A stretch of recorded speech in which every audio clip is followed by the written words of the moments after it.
Welcome to episode 57 of the Sports Geek podcast. This is a very special episode. It's a replay of a panel from C Conference in Miami with guests from the NFL, MLB, ESPN, and more. Welcome to the Sports Geek podcast, the podcast built for the sports digital marketer. And now, here's your host, who won't be found on Tinder, Sean Callanan. Thanks, DJ Joel. Today's episode is simply a replay of the keynote panel that I did on Tuesday. It was the first panel I was able to do with the recovered voice. The title of the panel was the Trifecta, Technology, Digital, and Fan Engagement. And the guests on the panel were Michelle McKenna-Doyle, CEO of the NFL, Joe Inzerillo, the EVP and CTO of Major League Baseball Advanced Media, Eric Johnson from ESPN, EVP of Multimedia Sales, Fred Kirsch, VP of Content at the New England Patriots, and Junior Gaspard from Experience. I hope you enjoy it. Cheers.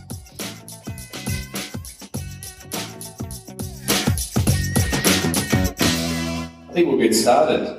Hopefully everyone had a good night last night. There's probably a few weary heads in the audience. My name's Sean Callanan. I'm from Sports Geek, and I'm here to present a keynote session with these esteemed colleagues on the trifecta of technology, digital, and fan engagement. So we've got a really great panel, really great breadth of experience in the panel, and also great breadth of experience of industry. A couple of leagues. We've got the NFL and Major League Baseball Advanced Media represented, New England Patriots, experiences in that in the stadiums space, and last but not least, ESPN from a media perspective. So what I wanted to do is first introduce the panel and then kick off the discussion, because we had a conference call about this a couple of weeks ago and we didn't lack for any conversation, so we're going to get stuck into it. So first of all, I'll introduce the panelists. We've got Michelle McKenna-Doyle, SVP and CIO of the NFL. Welcome, Michelle. I've got Junior Gaspard, VP of Sales from Experience. We've got Joe Inzerillo, EVP and CTO of Major League Baseball Advanced Media. Fred Kirsch, Publisher and Vice President of Content for New England Patriots. And Eric Johnson, Executive VP, Multimedia Sales at ESPN. And he did say he was probably one of the only people last night to go about 2 a.m. sober. He only just flew in last night. So thank you very much for being here this morning, Eric. So I want to get started with you first, Michelle. Looking at the NFL and what the NFL has done to analyse what the fans want in the stadium, and it seems that the NFL is one that is really battling that couch fan versus the stadium fan. So you want to take us through some of the analysis and research you have done to understand the fan? Sure.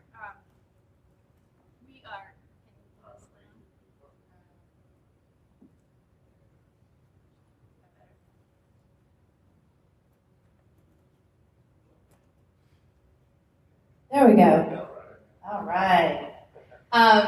So yes, absolutely. It has been, and we still hold that the best place to watch an NFL game is in an NFL stadium. However, the in-home experience has certainly raised the bar on expectations. So up until last year, we really relied on a Voice of the Fan survey that we did for every club, multiple games.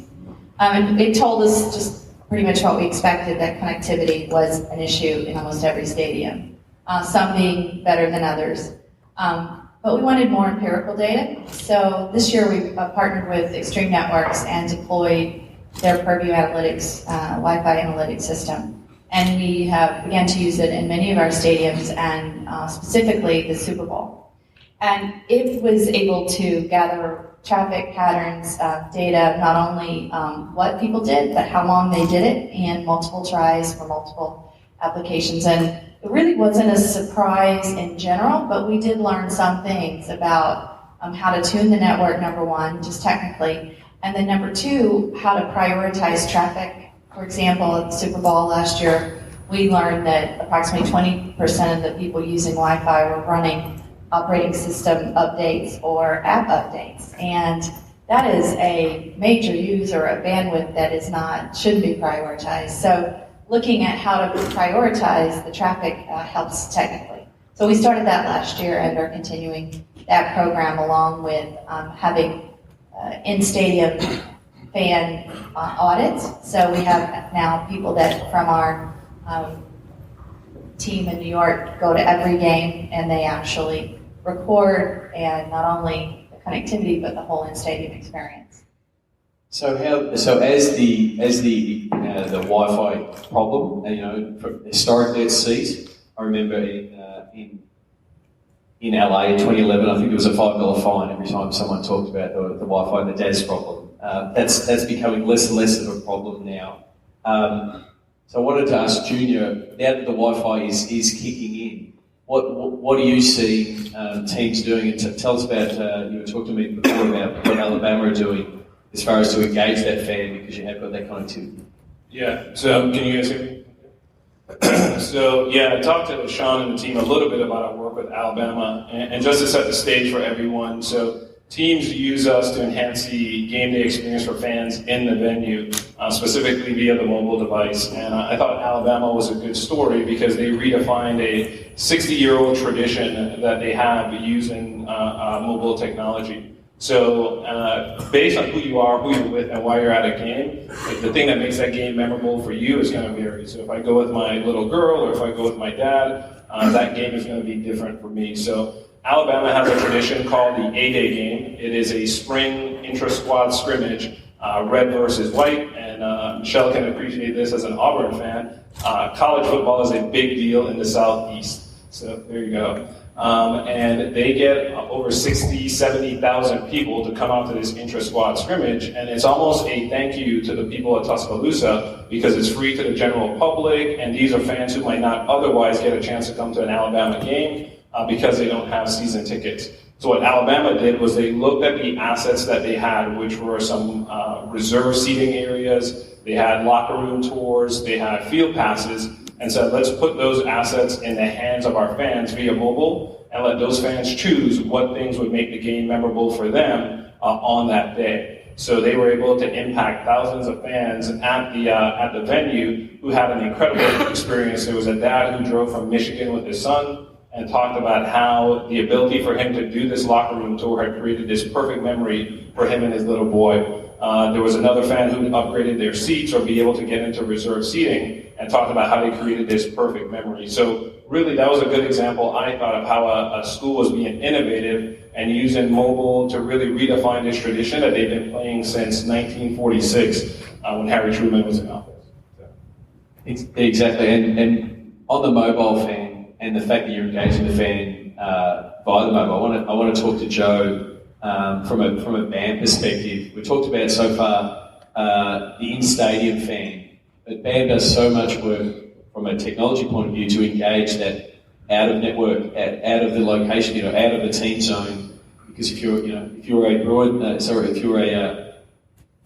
a Red Sox fan living in Miami, you've got to subscribe to your service to be able to catch those games. So how has BAM sort of looked to the fan outside of the market and really getting us to lean in like we are in these couches with BAM's apps? Well, our apps are generally a lot safer than this couch, first and foremost. If I go like this, I'm gone.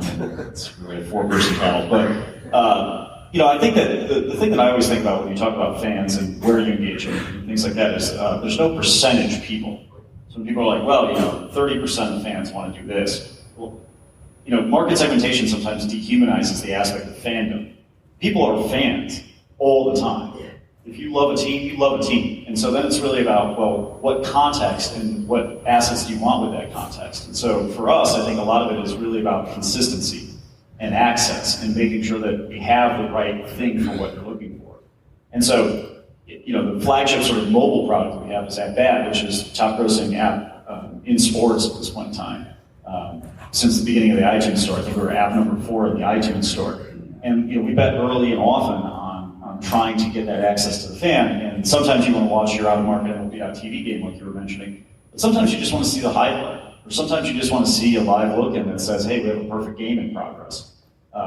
You don't really know, and so you want to sort of give the fans what they want, or give them an array of things that they can choose from, and then democratically people are going to pick if they're the, hey, I want to watch a live game fan, or if I just want to score and push notification, things like that. They're going to figure it out. And so I think what we really focus on is trying to bring that very consistent, very broad and deep vertical, sort of self-chosen vertical for fans to go down so that they get the user story that they're looking for at that point in time. And that ties into the ballpark. It also ties in when they're outside the ballpark. Because again, they're a fan no matter what. And so their device is a very personal thing. It should adapt its personality to the context that they're currently in. At least that's the way we look at it. Yeah, definitely. I mean, in the conversations that we've had so far, especially from the mobile point of view, and John McCauley was talking about this yesterday, it is about the app is about providing the best user experience that it can provide, and that's a matter of wherever you are, whether you're in the stadium, whether you're on your couch, or whether you're sitting on the beach. You should be able to pick it up, and it should be your app. It's not Major League Baseball's app or the NFL's app. It's your app, and I think that's where it's evolving. It sort of leads me to the question to Fred at the Patriots. It's a completely different focus for a team point of view to a league, because you're really targeting your fans. How is you from a content? How do you go about engaging your fans? How is that different from what a league would do at an NFL level? Yeah, we're waging the same battle that Michelle said. We're fighting. I call them the 3 C's: cost, comfort, and convenience of home.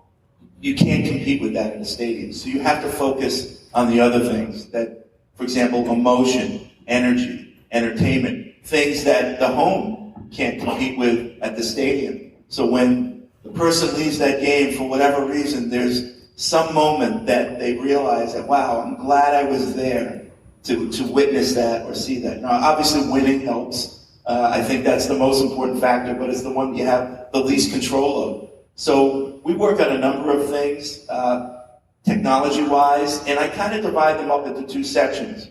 Things that fans never had that we're introducing, and those are great, but then also focusing on making the things that they've come to expect a little better. Some of that is through technology, and one example, bathrooms are something that people expect to have when they come to the game. And President Shalala mentioned a couple days ago how if you don't think bathrooms are important at a venue, you're missing the boat. And it really resonated with me. She's right.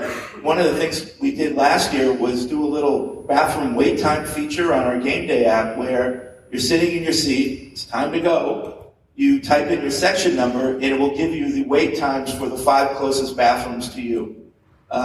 Little thing. Now, does everyone use it when they come to the game? No. Probably a couple hundred per game use it. But for those couple hundred, that's a cool little feature. And to what Joe is saying, give people all these things and let them choose democratically what they want to use on a game, and just keep trying things and hold people, find out what they like, find out what they didn't like, and just keep trying things to try to compete against that home experience.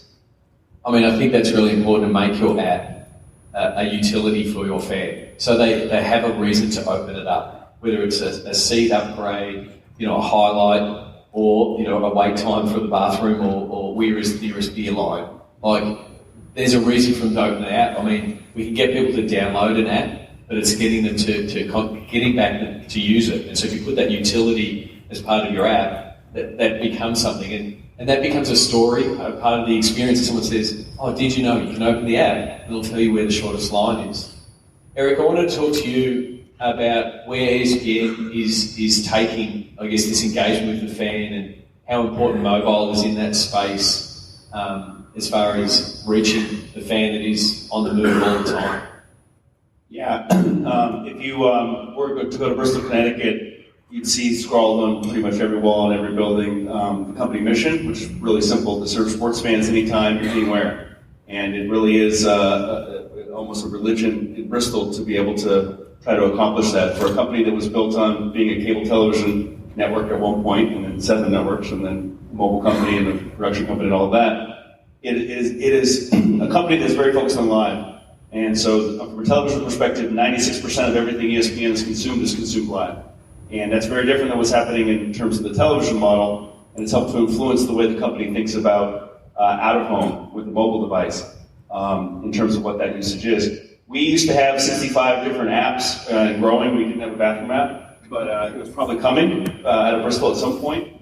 And we really distilled it down into just a few. And the goal of that is to make all the types of usage you'd want available within one application that has your choice of personalization to be able to choose how you want to interact with that. The goal for the company, which was interesting, is the company used to focus on what do we have, what does other people have. So CBS and Turner has March Madness, NBC, CBS, Fox, they have NFL. We have this, we have that. The reality is the top 20 mobile usage days for ESPN are 20 days that we don't have any television programming. It's 17 NFL Sundays, it's a Super Bowl, and it's the first 2 days of the NCAA tournament. So to get the company to realize that from a mobile perspective, every event is your event is the way that we try to think. We try to be that second screen to any sporting event that exists, whether it's in home, a secondary usage in home, or out of home, supplying what the live sports environment looks like. So we've got this. We've got this spectrum of fans from in the stadium, engage with the game, and using their mobile to further that engagement and deepen that engagement to the fan on the move, to the fan at home. Michelle, I wanted to talk to you. We've got all these fans now. How do we not bombard them with constant messages from all the teams and all the partners like the NFL and the Patriots? How do you get that mix right?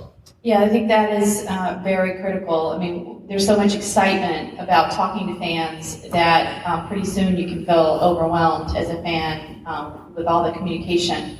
But it needs to be self-directed and subscribed, having a utility app that has the features that you're interested in, and opting into the kinds of things that you want to opt into is first. That's sort of basic CRM rules.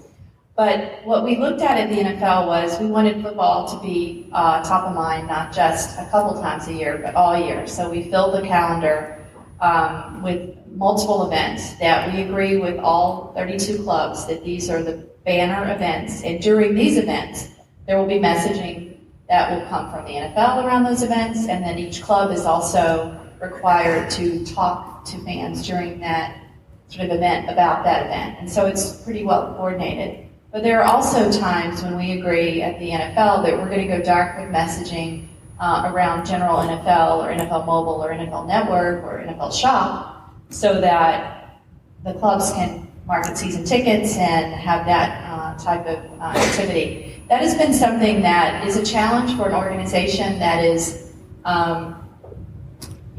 we're not a command and control organization. We are on some things, but on these type of things, it takes collaboration and cooperation across a lot of different organizations. And so a lot of our work is spent with the clubs making sure we've got an integrated communication calendar that we understand. We learned through that integrated communication calendar and the types of content that people wanted that there was a great demand for NFL content, video, more and more. So that's the launch of NFL Now that is happening later this summer for this season. And so that's a new product, but we have to be very conscious about launching that product and having it trump or fall over and take the airspace away from the clubs and their app communications. So it does take quite a bit of coordination. So it's not, the technology's great and cool, but less and less, as you said, hopefully next year we won't still be talking about the need for Wi-Fi. I mean, certainly we haven't proven that by now, and then we should be talking more and more about how and when and personalization and communication to our fans. So I want to go back to one of the key parts of the trifecta, which is the fan engagement. At the moment, we're still focusing on the technology and digital in broadcast mode, if you will. But from a fan engagement point of view, it's probably going to throw it more down to Eric and Fred around the storytelling element and how important that is to engage the fans. So first, Eric, just talk a little bit about how ESPN frames stories, gets people involved in the conversation by pitching those stories and getting involved, and then I want to hear from Fred around the same, hearing from the Patriots fans. there's an expectation from fans now to be a part of the conversation. They ultimately are on their way to being the producers, and you guys certainly do at BAM do a wonderful job of allowing folks to feel like that. It is an expectation to be involved with that. So everything that we're building is built with the notion of having increased personalization as part of that, and allowing them to be able to be the choosers of what they're going to take in as part of that experience. It's interesting, you talked about in-stadium. I just wanted to say one thing. I just got back from Brazil. I was fortunate enough to go to the World Cup final, and the in-stadium experience, it was an epiphany. I guess this always happens, but it was to a degree that I'd never seen. I pulled out my camera to take a video view of what was happening on the pitch at the very opening of the stadium. And when I pulled out my camera, I realized that every single person around me had their camera out and was filming it. So I ended up filming the people instead of filming the pitch, because I just thought it was so interesting in the idea that this is the expected experience. So how many people in the audience saw someone in their Facebook friend feed post a video or pictures from Brazil? There you go.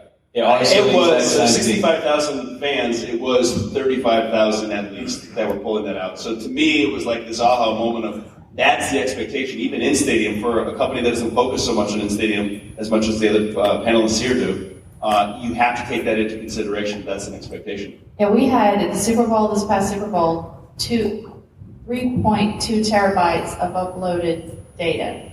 It was mainly photos. Yeah. And they do. They want to brag and they want to push it out there. So Fred, you would have a ton of content that's coming from Patriots fans, Instagramming and putting up vines and those kind of things. How do you take that and bring that back into your realm and make it part of the story that you're producing with your content? I've been with the Patriots since 1995, and looking at the consumption and patterns of digital content.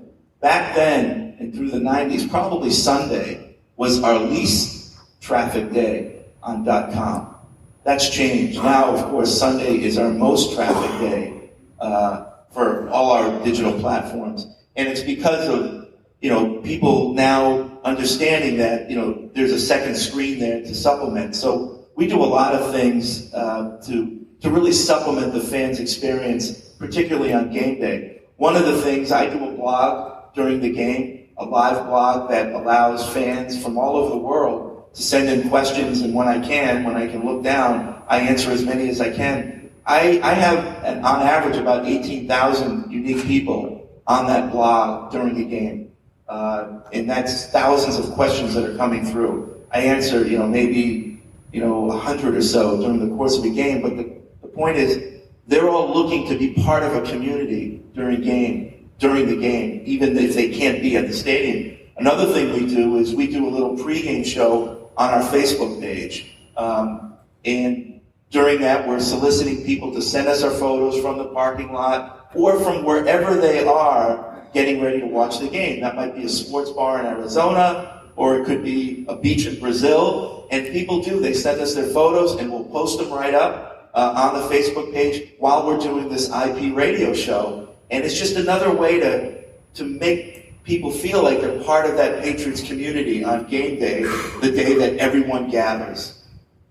So Joe, I just wanted to, I'll come back to you in a second. I just want to talk to you about, if you can, about 120 and it's starting up in that space, being that short form video and trying to get to that fan. You want to tell us a little bit about that? Sure. and what its idea is? Sure. I mean, 120, for those who haven't seen it, is a collaboration between us and several of the other sports leagues and Sports Illustrated and Silver Challenge out in Chicago, where the show's produced, where it's basically, 120-second segments. And so they basically go through all the sports, whatever's top of mind. Sports at the speed of Twitter, I think, was one of the original taglines. We may or may not have killed that. I don't remember.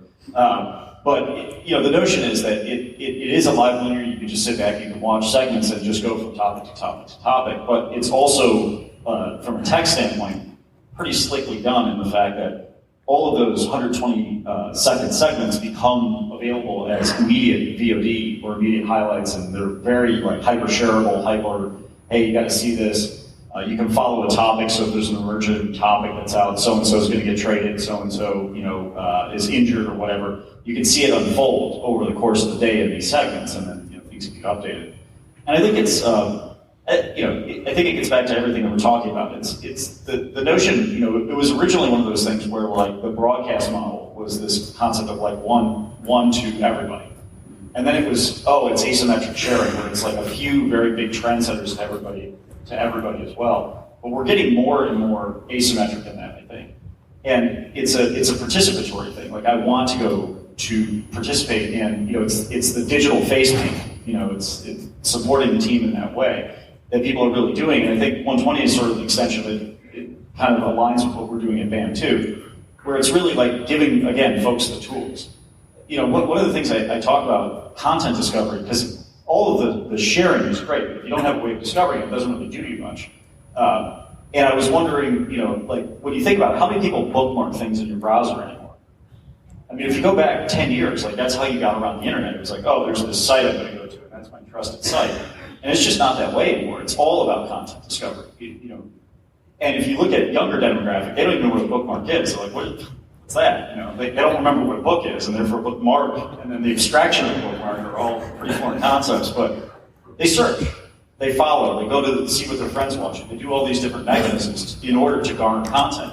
And I think, if you look at things like the music industry and what's happened with a lot of the stuff there, it's like, how do people even discover new music? It used to be very clear. You listen to the radio, that's what it was. Or you went to a nightclub and you heard something, that's what it was.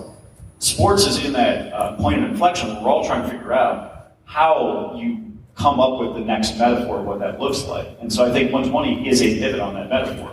I think what we're doing in a bad metaphor are pivots on that metaphor. And I think a lot of the other folks have mentioned a lot of things that people are playing with. And it's very cool. And a lot of them are going to stick, and a lot of them are going to be, go forward concepts. And several of them will hit the floor, flame out.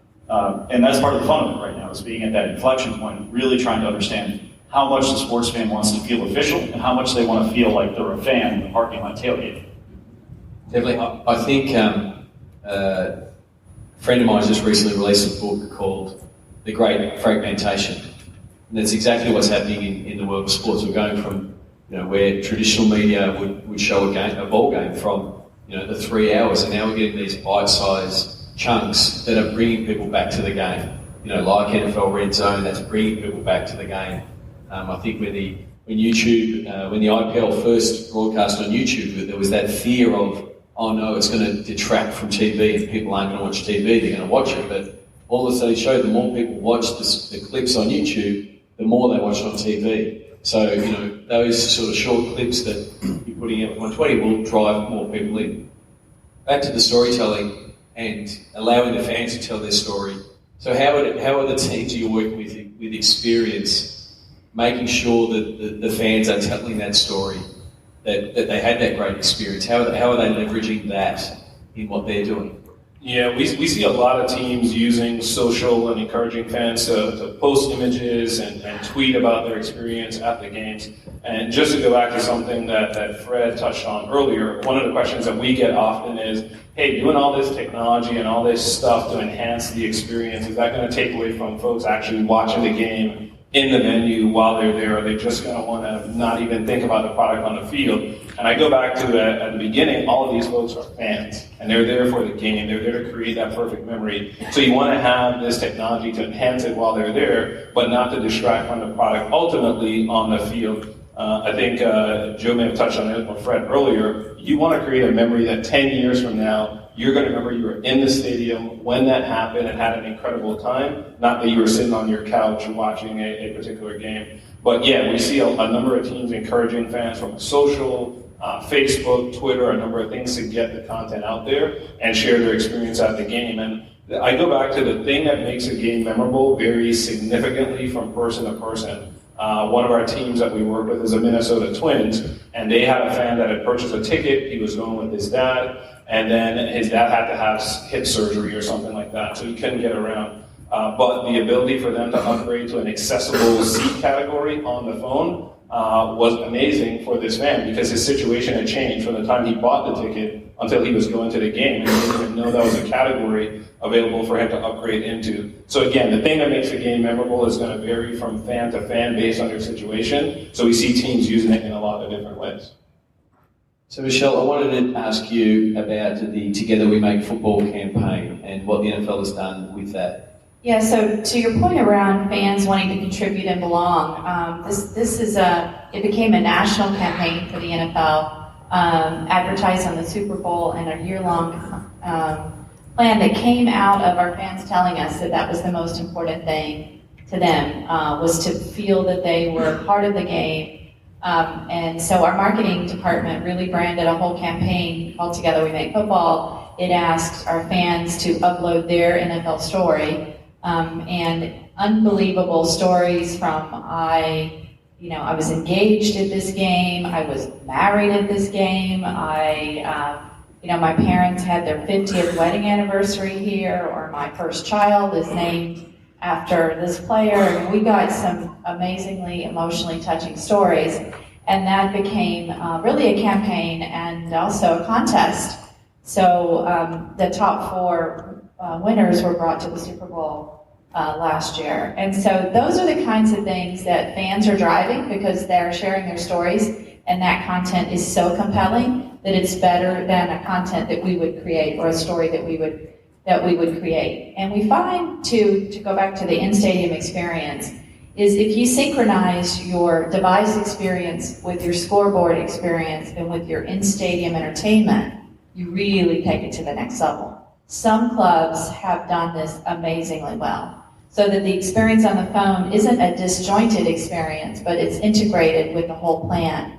And that's what our goal is to do for the Super Bowl, and also many of our the producers that run the in-stadium shows are great producers of live entertainment, and that's when it can really, so going to the music analogy, concerts do that really well, and you're doing it here with a live Twitter feed. Those are the kinds of things that make it so integrated that it doesn't take away from the game itself. So a question for the panel. So what is your focus for the next 12 months? If we come back in seed next year in San Francisco, what will we be discussing of what is your focus? I'll start at the other end. What's the focus for ESPN the next 12 months as far as engaging the fan? It continues to be on the bleeding edge of live in everything that we do. We've launched a Watch ESPN app that hopefully all of you have downloaded and used and authenticated through your provider.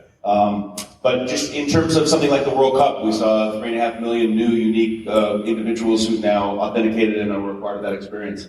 The notion of having daytime, midweek sports is just becoming a reality that people are consuming it at a high level. The Watch ESPN app would have been the 6th rated cable network just from an authenticated streaming standpoint, to give you a sense of scale of how many folks are willing to be able to experience sports in this way. So that's one experience in terms of live streaming. The other experience is in terms of live, is in terms of continuing to build out what is our Gamecast functionality, how you follow a sport live when you're not actually watching the video of that sport. And I think we have some things that we're going to be unveiling over the next 12 months that I think will be very interesting on the iOS device as well as Android in terms of how we're going to uniquely tailor them to those experiences. So I think that's the most important thing. Fred, what about yourself? What are you focused on for the next 12 months? Well, relevant to this discussion, particularly in our Game Day app, which is an app specifically for people coming to the game, we're going to be obviously looking to improve that. We're going to be expanding our in-seat ordering, to more locations. And just to clarify that, that's people ordering in their seat, paying by phone, and then being alerted when their food's ready and picking it up at an express line with no wait. We don't do the in-seat delivery, but it's an express line. So we're going to be expanding that program and promoting it a little bit more. Last year we considered a pilot program. Now we're going to promote it a little bit more. We're experimenting with multicast now for some of our live exclusive video in the app during games. So we're looking at Yinscam is building their own multicast platform. So we're looking at integrating that into our app to see if that is any better than what we've got right now, which we think is pretty good, but we're always looking to improve. So we're open to that. And, we'll be adding a lot of new features that I don't want to talk about right now because I want our fans to be the first ones to know about them. But, just to make that app experience better. And then, on the other side, I talked about making the things that people have already had better. Within our stadium every year, and this year is no exception, we're always looking to, make the stadium itself better. Whether it's the seating areas or the parking areas, the concession booths. If you go to Gillette Stadium right now, you might look at it and say, there's no way they're going to be ready for the season. We will be, but there's a lot of construction going on, building, and it's all part of adding value to the fan experience. We do that every year. What about yourself, Joe? What's BAM's focus in the next 12 months to step up the game yet again? Well, yeah, I think that there's a lot of tactical stuff that we've been sort of talking about, but I think that where my mind's at, and where I think that we're spending a lot of effort is really trying to focus on the notion of identity and friction to that identity. And so part of the thing is we have a whole bunch of different stuff out here. There's this app and this thing and this little way over here and this. It's all really like hyper fragmented, like you said, but it's also creating this friction that exists that prevents people from doing things easily.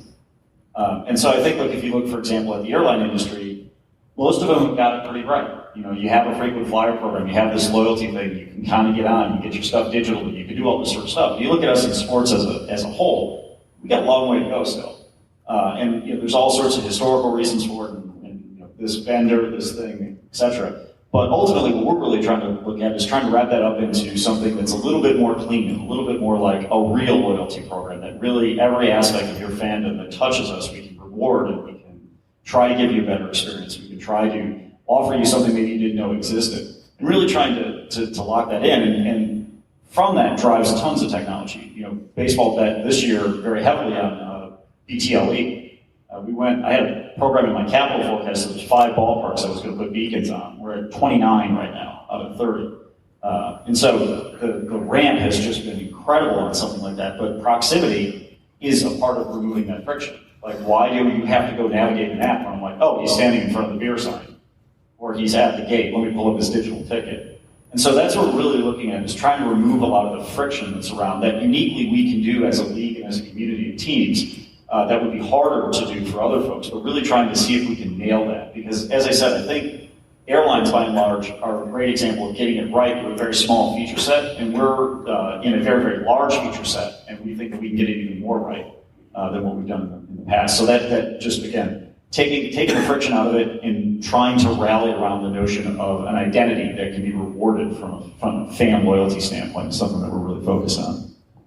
What about yourself, Junior? Yeah, we're actually working on a lot of what Joe just talked about around beacon technology. So we did some work around that with the Orlando Magic towards the end of this past season. And it's interesting. Fans get excited about the opportunity to know what's happening based on their identity, who they are, and where they are in the stadium. And we saw a lot of excitement around that towards the end of the season. So I think next year when we get together at SEAT, we'll have some good stories around that. The other thing that we're working on are a lot of things around millennials specifically. I know there's a lot of conversation with teams about the way millennials buy tickets and the way millennials think about their experience at the game, and it's much more flexible and it's more social as opposed to just going to the game. So we're working with a number of our teams around products and categories and opportunities specific to that millennial buyer, because you think of the way they go to games, it's just very, very different than the way people go to games today. So that's another piece. And then the third thing is around loyalty. So a number of our team partners have invested in loyalty solutions, and they're looking for ways to make it easier for fans to use the points and really just maximize the opportunity related to those loyalty solutions. So we're going to be doing more with those products. So those are the three things I probably point to that next year at SEAT we'll be talking about.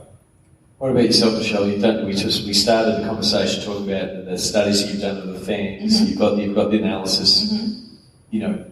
Part of what the fans know. It's always a big project that you to understand your fans. What did the NFL want to do in the next 12 months? So we have a season to pull off. First and foremost, by next year, we'll have another Super Bowl, which we are planning to be a much more engaged Super Bowl. Our goal at this Super Bowl, typically we don't know who actually ends up using the Super Bowl ticket because they don't typically get bought in bulk, or and then the actual user of the ticket, we don't typically know what they do. So this year, through technology and through partnering with looks like Experience and Extreme Networks, we're going to give incentives for people to tell us where they're sitting and what they're doing, and using beacons to talk to them. So also this year, a big effort for us, think about it being a fan issue, but the number one fan issue that people talk about on game day, often officiating. And so, is there going to be an app to fix that? Well, let's just say there's going to be a lot more transparency into that. This year we are very, very busy. That's why I'm the only person from the league office that was able to attend. We're doing a centralized consultation under the hood of every referee. When they go under the hood, they're on live with us in New York. We will be tweeting the results along with short video segments of why we made that call immediately, instead of, and then have that. We believe that'll be one of the most shared content on Sunday. It certainly is what kills. Yeah, it's what kills the commissioner's voicemail on Monday. So hopefully, by tweeting it out ahead of time, we can avoid those phone calls. And then our draft is on the move. So for the first time, we're moving the draft out of New York City next year. So by the time we're here next, we'll be able to talk about what that was like and how fans either engaged or stepped up their level of engagement based on us traveling to fans versus them having to come to New York. So a lot happening in this world. I think your airline example is a really good one. I spent 14 years at Disney, and I can tell you the difference between airlines and Disney and sports is that we got to just decide things. So if we decided we wanted a loyalty program, we decided it, we built the data warehouse, we rolled it out, everybody participated, there was no opt-in, no opt-out. For us, 32 clubs, some want to be in, some don't want to be in, some want to spend money on this stuff, some don't want to spend. So to get a true fan loyalty, it's going to have to come from the fans finally saying, enough already. We have to have this. So quit your, sort of club by club decision making, and never, look at it from my point of view as a fan versus your point of view of 32 separate profit centers. So I think that's the harder part to get us to where other companies have been able to get to, is that the governance model is much more difficult for us. Who owns that fan data? Who is it? The clubs? It should be. And so that's some of the things that we hope to work out between now and next year, is a really strong governance model to make it comfortable for everyone to participate in the fan engagement, and really mean it when you say fan first. Well, everyone then just talked about that relationship with the fan and the fact that the fan is quite willing to give up that data, or data, depending where you're from in the world, in that relationship, because they're quite willing, because it's that tribalism that they have with the sport, and even more so than airline. Like, I'm happy to give my information to my football club than to my frequent flyer club, and then and also I'll tell you where I am with beacon technology and that kind of thing. So where do you think the relationship between both league and teams and media partners, where is that relationship heading as far as how much we know about them, and then how can we set that experience for them?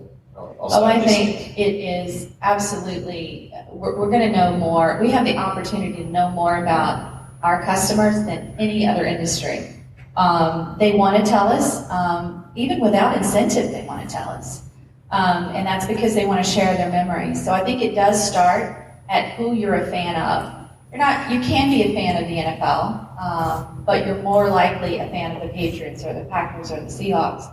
And so that's where the relationship starts. And we have to enable all of our clubs to be able to have that one-to-one relationship, so that then we can grow it at the league level, and then have it drive things like NFL Now and the broadcast agreements that bring in the lion's share of our revenue. So it starts by aggregating. You talked about there was a lot of worry with these little apps and things take away from the television contracts. Well, we found it to be the opposite. it's the great aggregator.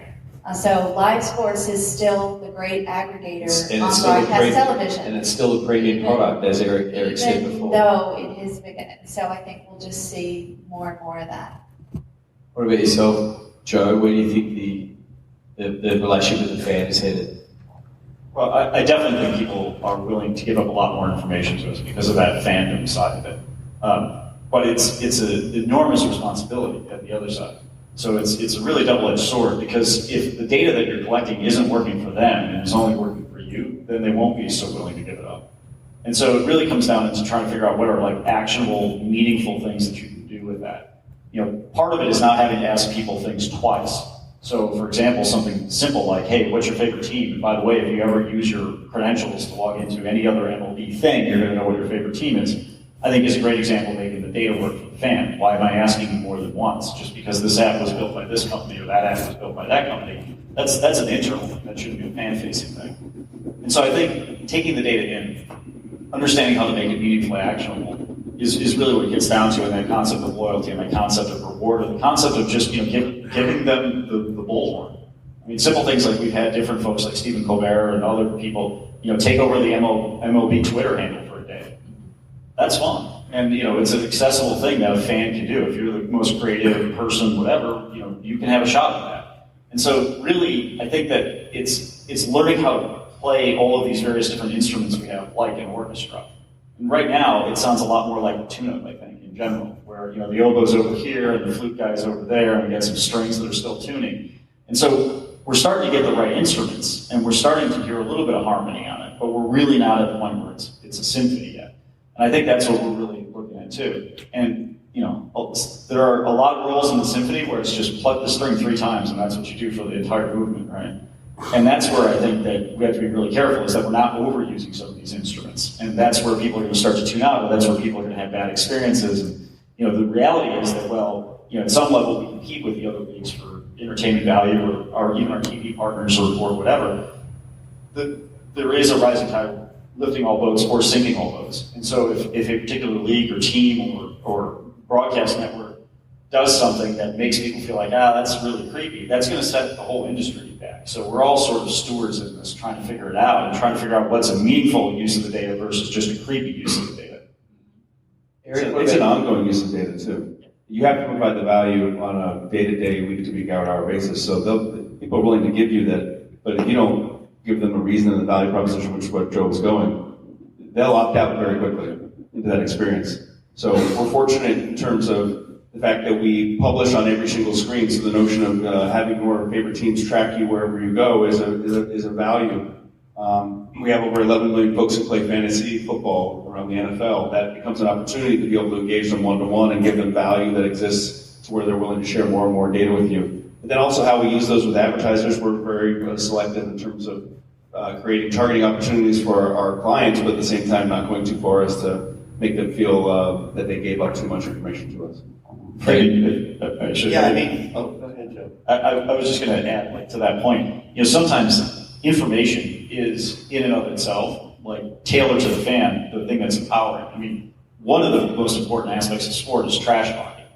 And so, you can throw out the fodder to have that trash talk. It's important. And so when you look at what we're doing with player tracking, which we announced at MIT Sloan this year, you actually see how fast somebody react and things like that. It's all cool and it's all amazing. It all shows people what great athletes are. But it's also fodder for the trash talking. This guy's better than that guy. My favorite player is better than this favorite player. And that's also the dissemination of data to folks to power that fandom in and of itself as a service.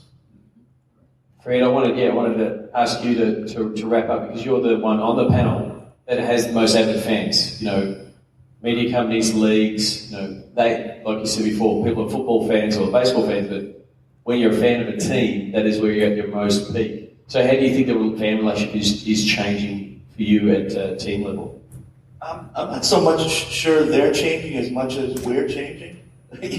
We're trying to extract more from them. They're the same people that they always were. And, we've been talking about fan affinity and fan rewards in the sports industry for years now. It's not a new thing. The technology's getting better.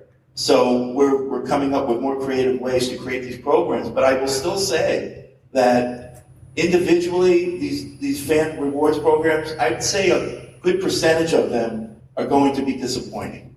You're going to get the first adopters, the super fans that will sign up for anything you put your name on. But beyond that, there is that trepidation, whether it's, I don't want to give you the info, or I just don't have time. I'm a fan on Sunday, I'll watch every game, but during the week, I'm just not going to do all that stuff. So the moral of that story for me is content. And that's where I come from. And to me, it all begins and ends with good content. If you don't have good content, I don't care if it's a fan reward program or your website or your app, people are just going to tune out. They're not going to be as avid as you want them to be. So invest in good content, whether it's video, the written word, delivery of that content. Invest in content and make it good content. And now you can build on that. Now you can ask people for more because you're really giving them something, not just asking them to be a fan and then extracting and being able to market to them better. Give them something, and the main thing you can give them is good content. Well, thank you very much. That's exactly right. It's that two-way conversation. We've gone so far away from the broadcast model. It's not one way anymore. It's two-way. So if you've got to give them that good content, and it's actually a good lead-in for my next panel when I'm speaking to the guys from Arsenal and Oscar and Kenny, because that's going to be one of the key topics that we're going to talk about. But that's it for this panel. Can I please get a round of applause for the panel, Michelle, Joe, Fred, and Eric. Thank you very much, guys. Sign up for Sports Geek News at sportsgeekhq.com/sign up now. Thanks again to everyone who contributed to the panel and for letting me use that audio for the podcast. And again, don't forget, if you haven't got the ebook related to my content presentation with digital campaigns around the world, you can get it by signing up for the newsletter. And links are in the show notes. If you're on the newsletter list and you haven't got it, please just send me an email, sean@sportsgeekhq.com, and I will send it to you. One other call to action just for the end of the podcast. If you could complete the Sports Geek podcast survey, I'd really appreciate it to know exactly what you'd like. Simply go to sportsgeekhq.com/survey to fill that out.